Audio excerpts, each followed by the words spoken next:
Si vous observez bien, depuis que nous avons commencé les discussions de Washington, le président Kagame a perdu sa sérénité.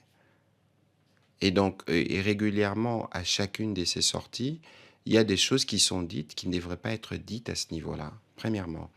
Et c'est le narratif mensonger dont on parle.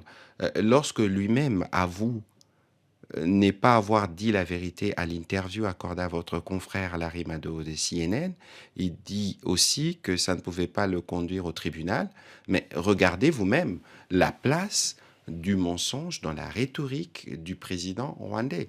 Lorsque nous disons le père et le fils, nous les disons à raison. Parce que qui a créé le M23?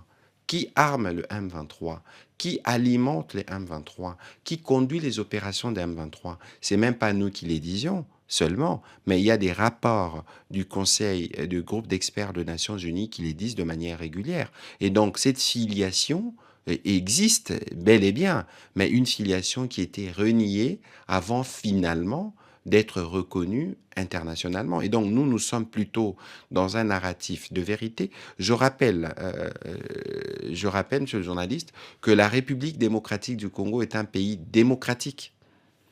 Est un pays démocratique avec une pluralité d'opinions qui est reconnue.